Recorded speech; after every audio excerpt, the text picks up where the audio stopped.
Good afternoon. It's Monday, November 12. I'm Herman Green with the Midday News. A special welcome to those of you watching online at onespotmedia.com. A major security forces operation is underway in Cambridge, St. James in search of wanted men. The operation started this morning. In a media release, the Jamaica Defense Force said the security forces are seeking Delano Wilmot, otherwise known as Preke, leader of the Ratty Gang, and his crony Richard Anderson, otherwise called Cruz. One man has been killed during the operation so far. However, his identity has not been released. An M16 rifle, 6 rounds of ammunition, and 2 magazines were among items seized. Communications Officer of the Jamaica Defense Force, Major Basil Jarrett, spoke with our news team this morning. Several crimes, including multiple shootings and murders.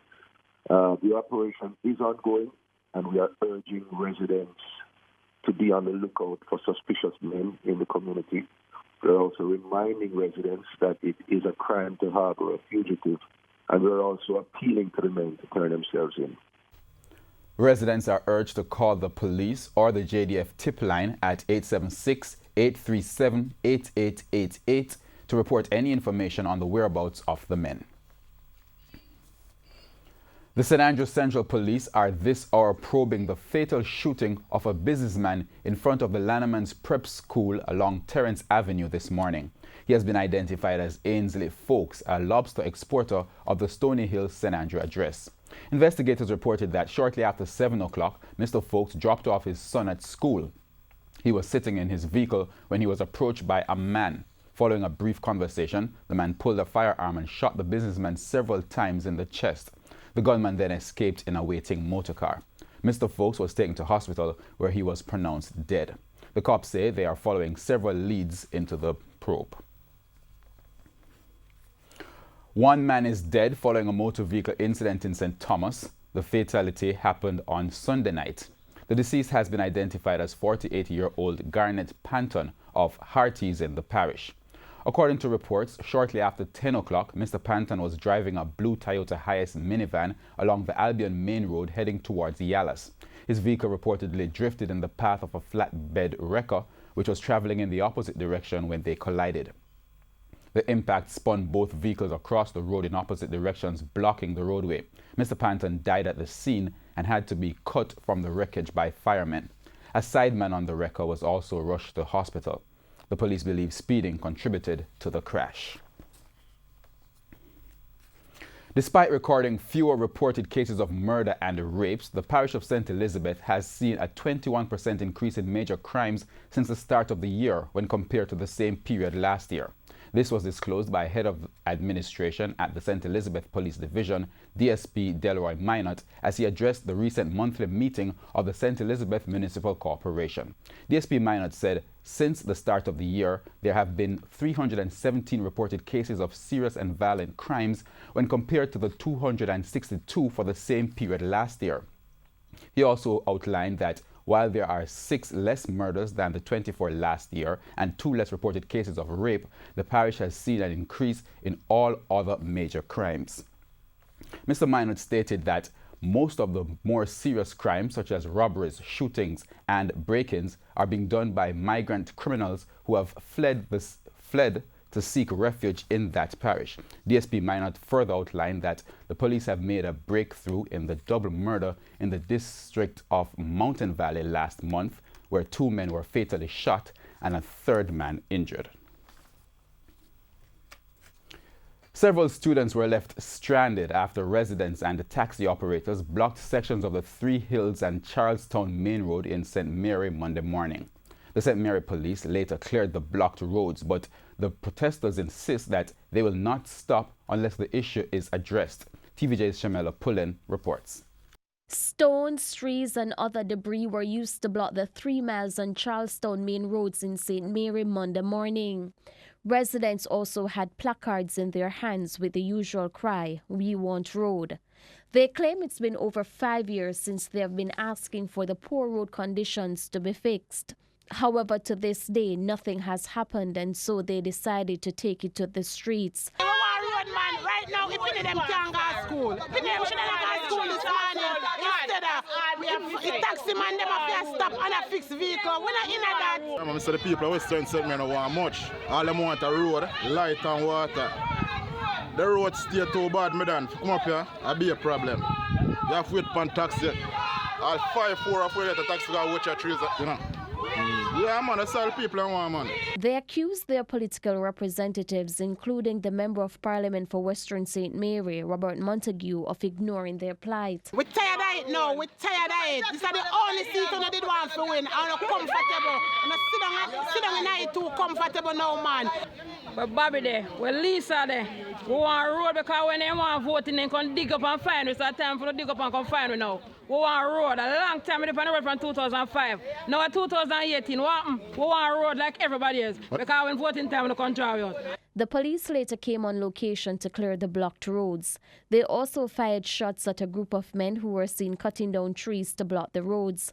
The cops say they will continue to monitor the situation, but that doesn't seem to faze the residents at all. If we don't give a road, we still are going to block the road same way. We want a road. The last time we block the road and we get water satisfaction, we want a road now. Meanwhile, Councillor for the Retreat Division, Crystal Lee, is calling for residents to be patient, as she says these roads are next in line to be fixed. Shamela Pullen, TVJ News. Jamaica Labour Party leader and Prime Minister Andrew Holness is again highlighting the government's focus on housing solutions as the answer to the long-standing issue of squatting. Mr. Holness was addressing party supporters at the party's Area 1 Council meeting in West Kingston Sunday night.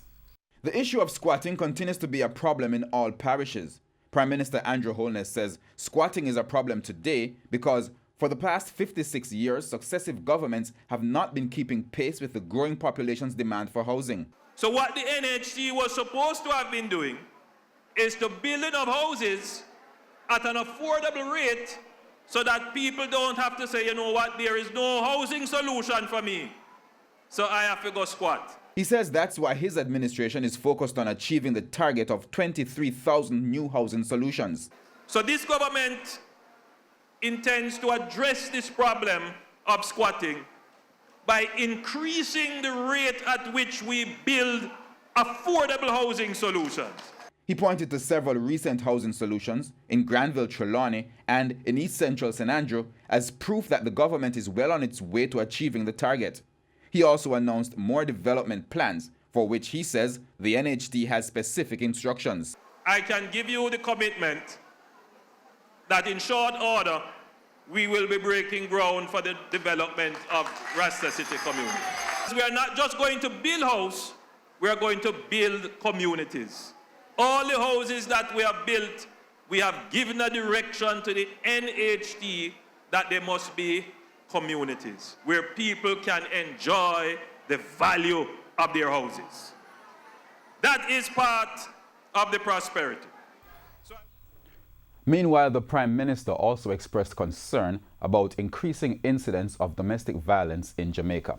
The Jamaica Constabulary Force reported that domestic disputes and gang warfare accounts for most of the murders committed in the country. Gang-related murders, however, are trending down. At Sunday evening's meeting, Mr. Holness said there is nothing the government can do in the short term to address the issue of domestic violence. For now, he's calling on community members to be less aggressive. He says he's heard of fist fights between children where parents have caused it to escalate.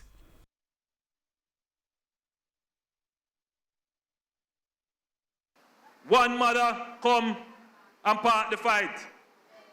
The other one come and say, beat you up? Him say, yes. Lick him back. Luckily, the security forces were there, and they part the fight and send home the child. When they left, the mother come back with her child with a knife and tell the little boy to stop back the other one. He's urging residents to become agents of peace and diffuse conflicts in their communities. Operations Manager at Southern Parks and Market SPM Waste Management Limited, Sheldon Smith, is calling for greater cooperation from event promoters in reducing garbage pileups. He made the appeal while addressing the latest monthly meeting of the Clarendon Municipal Corporation.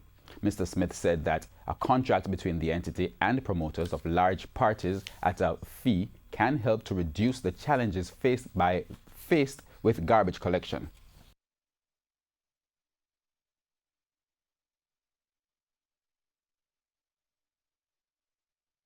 In that case, when we got those monies, we can hire supplementary units to do that. So our company units can go and do the job as usual, right? Because the garbage has to be removed. If it's an illegal dump wherever it is, it's always back in the hands of the solid waste. And with the Christmas season fast approaching, Mr. Smith said the entity will be under pressure. The workers complain daily of the time that it takes to complete a shift. I'm saying that we can give much better service to the parish if we try to encourage our, let me call them our customers, I always call them our customers, to properly package their garbage. There's been some problems with our trucks, as you know. He also highlighted the challenge surrounding the Maypen market. They're still dumping the garbage on Muirhead, I think is the name of the road. Yes, a place on Muir Road. Rather than store it, there's an area in the market for garbage to be stored, and they're not using it. That's another problem. When our workers go to this container, it takes us maybe half an hour. When it is strung out along the road, it's a huge problem.